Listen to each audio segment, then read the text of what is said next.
In this chapter, we will discuss the theories related to tariff and analyze the various effects of imposition of tariff on the factors of production, because some factors are worse off and some are better off depending upon their abundance in the economy. However, there are some contradictions also in the conclusions of the various theories.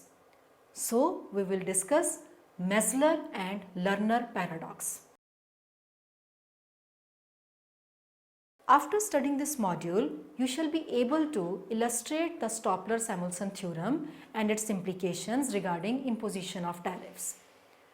Analyze various exceptions of the Stopler-Samuelson theorem such as Mesler paradox and Lerner paradox. Understand the theory of optimum tariff. Elaborate the effective rate of tariff and its implications. Now we will discuss the Stopler-Samuelson theorem. Stopler-Samuelson explained that under certain restrictive assumptions, a tariff can raise both relative and absolute income of the relatively scarce factor of production and lowers that of abundant factor. Assumptions. This theorem is based on several assumptions. This theorem is based on 2 by 2 by 2 model. There are two countries, home and foreign, two commodities, X and Y, and two factors of production, labor and capital. Production functions of both commodities are linear and homogeneous of degree 1. Good X is labor intensive and good Y is capital intensive. Supply of the factors is fixed. There is perfect competition in goods and factor market. Terms of trade between the countries remain constant. Explanation. Based on these assumptions, the effect of imposition on tariff by the home country on income distribution is illustrated in the Edgeworth Box Diagram, where labor is measured along horizontal axis and capital along vertical axis. Dimensions of the Edgeworth box measures the total available supply of factors in the home country. It is assumed that the home country exports the labor intensive good X and imports the capital intensive good Y. The origin for X commodity is shown as O and that of Y is O dash. OO dash is the contract curve. The isoquant for the good X is AA, while BB is the isoquant of Y. They are tangent to each other at point N on the factor price line PP under free trade. When a tariff is imposed on the capital intensive good Y, their domestic price of Y rises and their imports decline. The increase in price of Y induces the home producers to increase the production of Y. Now, the home country produces more Y and less of X. This leads to the diversion of capital and labor from the production of X to the production of Y. This is shown by the shifting of the isoquant AA of the good X downward to A1 and the isoquant of good Y BB to upwards to B1. The new production point is M, where the two isoquants A1 and B1 is tangent at the factor price line P1. Since good Y is capital intensive, relative demand for capital rises.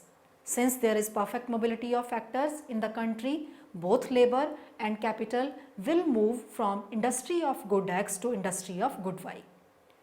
But the relative demand for capital is greater than that of labor. Since Y is more capital intensive than X, this tends to bid up the relative price of capital. This leads to substitution in both industries of labor and capital. It means that capital labor ratio falls in production of both commodities. This is shown by the less steep slope of factor price line P1 as against the PP line before the tariff is imposed. As more labor is used with each unit of capital, the marginal productivity of labor and its real wages fall. Conversely, the fall in the capital labor ratio means that the marginal productivity of capital and the real returns to capital have risen in production of both commodities. To conclude, we can say that the country moves from N to M with the imposition of tariff. Its national income is lowered. The returns to scarce factor capital increases and wages of the abundant factor labor falls in both relative and absolute terms with the reallocation of resources. The criticisms. The Mesler paradox, Mesler, named after American economist Lloyd Mesler, has criticized the Stoppler-Samuelson theorem for assuming that the terms of trade of the tariff imposing country remains unchanged. Mesler proved that the imposition of the tariff improves its terms of trade to such an extent that the price of the imported good falls and the relative price of exported good rises domestically. This means that it is more profitable to produce the exported goods. Consequently, labor and capital will move from import competing industry to export industries. In such a situation, the reward of the factor being used more intensively in the export industry will relatively rise and that of the other factor will relatively fall.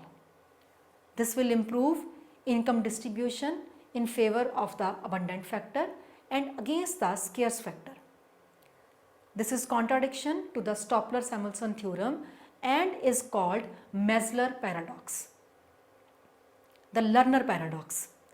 The Lerner paradox, like the Stoppler-Samuelson theorem, explains the income distribution effect of a tariff in terms of constant terms of trade but arrives at a different result. When a tariff is imposed at constant terms of trade, it raises the domestic price of the tariff-ridden commodity. This is because the tariff creates an excess demand for the importable commodity, the domestic demand for its being relatively inelastic. Lerner includes in the domestic demand for imports both consumers and government demand. It assumes that the government spends the entire revenue on the imported good. The income distribution effect in Lerner's case is the transferring of income from consumers to the government in the form of tariff revenue. This leads to the reduction in the consumption of importable good by consumers and its increase by the government. Lerner assumes that the marginal propensity to consume of the imported goods by the government is greater than that of consumers. Therefore, income distribution in favor of the government will raise the demand for the imported goods. This conclusion goes against Stoppler-Samuelson theorem that the imposition of the tariff reduces the demand for the imported goods. Now, we shall understand the theory of optimum tariffs. According to the theory of optimum tariffs, a country can go on increasing the tariff and bring about improvements in the terms of trade and economic welfare until it reaches a point of tangency between its own highest trade indifference curve and foreign countries' offer curve. This is the positive effect of tariff. A prohibitive tariff with a very high rate reduces welfare by decreasing the volume of trade. As long as the terms of trade is stronger than volume of trade effect, welfare can be improved by increasing the tariff rate. But a tariff cannot be continuously increased because later or sooner the net gain begins to decrease and net loss begins to increase. Therefore, a country can always improve welfare by applying the right tariff. This tariff that maximizes a country's welfare is called the optimum tariff. Determination of optimum tariff. The optimum tariff is illustrated with help of figure. OH shows the offer curve of the home country and OF denotes the offer curve of foreign country. IC is the indifference curve of the home country. Under the assumption of free trade, the terms of trade between the two countries are given by the ray OT from the origin. They are in equilibrium at point A, where the offer curves of the home and foreign countries intersect each other. Now suppose home country decides to impose tariff on foreign countries' goods. As a result, home country's offer curve shifts to the left to OH1. The new terms of trade line is OT1 and B is the new equilibrium point. This tariff, which has changed the home country's offer curve from OH to OH1, is the optimum tariff of the country. At point B, home country's trade indifference curve IC1 is tangent to the foreign country offer curve. The tariff imposing country can gain from tariff only if the offer curve of the other trading country is less than perfectly elastic. If the offer curve of the other country is perfectly elastic, levying the tariff will not increase the welfare of the tariff imposing country. And this is explained in figure where the offer curve of the foreign country is shown as the straight line OF and OH is the offer curve of the home country. The equilibrium is established at the point T at which both curves intersect each other.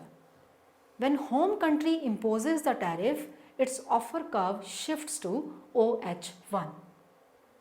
The new equilibrium is set at point T1. In this case, the terms of trade remains unchanged while the volume of trade is reduced from OC plus OL to OC dash plus OL1. Here the positive effect of tariff is 0 because there is no improvement in terms of trade, and the negative effect of tariff is stronger because the large reduction in volume of trade. Therefore, the optimum tariff is 0. The optimum tariff formula is devised by Professor Kindleberger, which is given below. TF is equal to 1 upon E minus 1, where TF is the optimum tariff rate, E is the point elasticity of the offer curve of the other country. Prohibitive rate of tariff. Optimum rate of tariff maximizes the welfare of the country. When tariff is imposed by the country becomes too high, welfare starts decreasing. In fact, the tariff rate beyond the optimum rate of tariff is called the prohibitive rate of tariff. Now let us discuss the effective rate of protection. The principal objective of a tariff is to discourage imports in order to encourage domestic production of the protected industry. Until recently, the protective effects of tariff were measured in terms of nominal rate of tariff on imports of final products. It was believed that a higher nominal rate tariff would bring a larger increase in the output of the protected industry.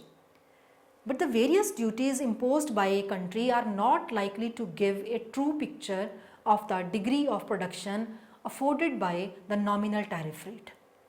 For the nominal tariff rate does not take into consideration the amount of the duty on imported intermediate products and raw materials which are used in domestic import competing industries. The theory of effective rate of protection takes into account duties levied on such raw material and intermediate products.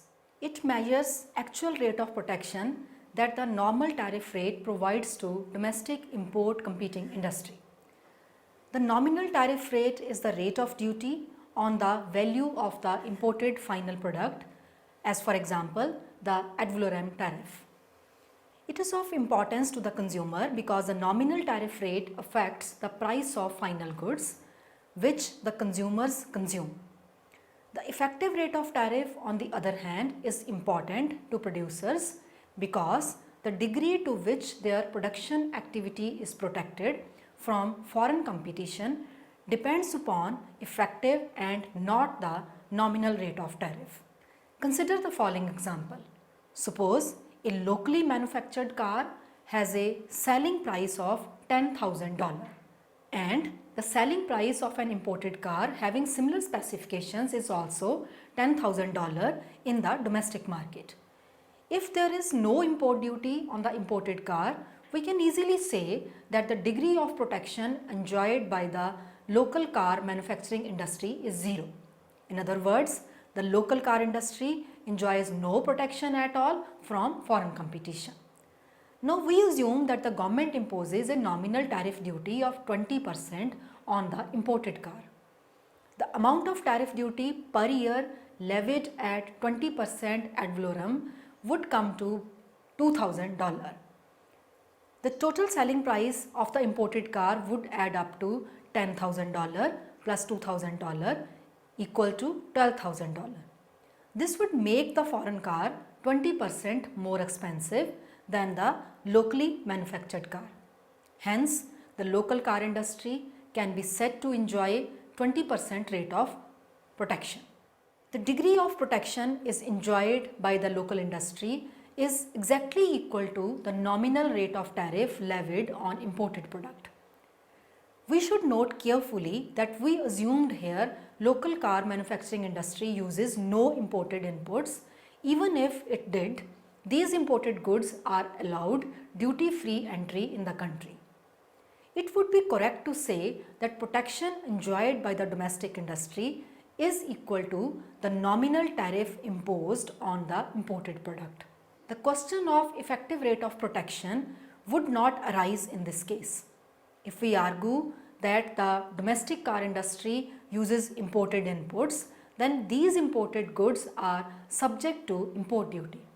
In that case, we can measure the degree of protection only by using the effective rate of protection.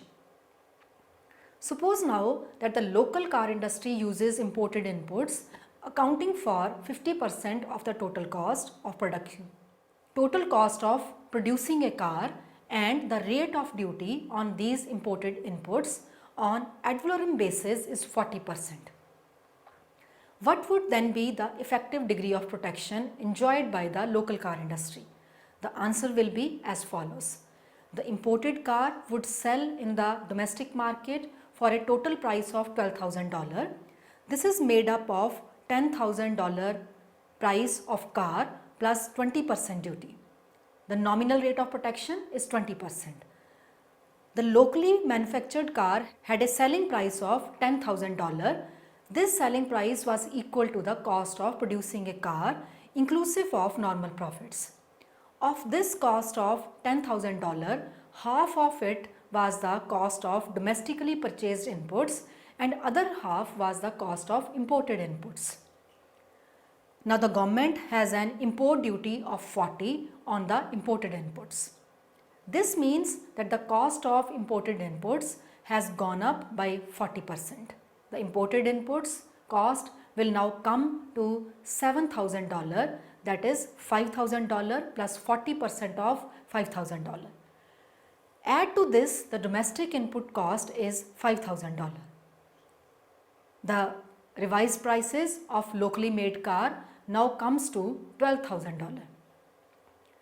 From the point above discussed, we find that the imported car sells in the domestic market for a price of $12,000 and likewise the domestically produced car also sells for $12,000. This means that the effective rate of protection enjoyed by the local car industry is 0, even though the nominal rate of duty is 20% on imported cars. This is result of two factors. Number one, 50% of the cost component of locally produced car made up of imported inputs. And number two, the imported inputs are subjected to 40% duty. The two together constitute negative protection as the rate of this works out to be 20%, that is 50% multiplied by 40%. This negative protection of 20% exactly offsets the nominal protection of 20%, reducing the rate of effective protection to 0. Therefore, the degree of protection effectively enjoyed by an industry is not equal to the nominal tariff rate imposed on the final imported good. The effective rate of protection is measured by E is equal to T minus alpha R divided by 1 minus alpha, where E stands for effective rate of protection, T for the nominal tariff rate on the imported goods, alpha for the percentage of imported inputs in the locally produced goods, and R for the tariff rate on the imported inputs. Let us take an example. Suppose the value of alpha is 50% and the value of R is 0, then what will be the effective rate of protection if the nominal tariff rate T on the imported good is 30%.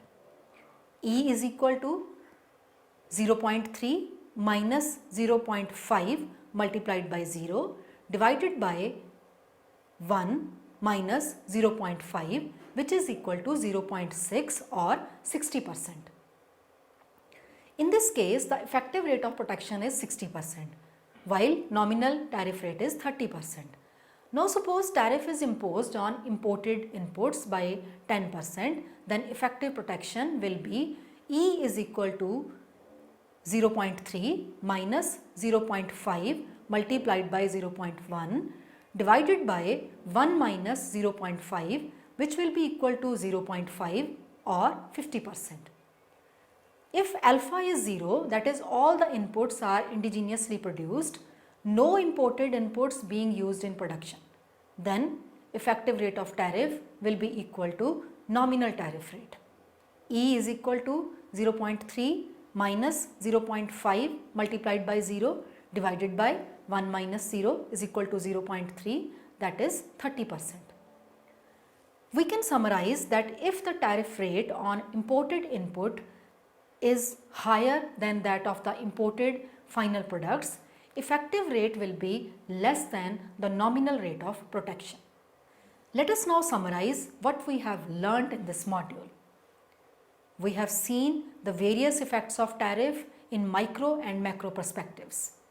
We have analyzed the welfare implications of tariff impositions. The argument for tariff are based on different criteria of welfare. Welfare means different things to the different people and different countries in different circumstances. The infant industry argument and the optimum tariff argument are the only two valid arguments for imposition of tariff. The revenue argument and balance of payment argument are of particular interest to the less developed countries, which are in need of revenue and who have to conserve the scarce foreign exchange. The theory of effective rate of protection has been empirically studied by Balassa, Johnson and two other economists. They explained that the effective rate of protection is different from nominal tariff. Industrial countries depend more on tariffs for protection than on other protection devices. Johnson's study shows that the gap between effective and nominal rates is particularly large in case of products having special interest for developing countries. Raw materials from developing countries are allowed duty-free or at very low rates. Semi-manufactured goods at higher rates and fully manufactured goods at extremely high tariff rates. The manufactured products enjoy high effective rates of protection in industrial countries.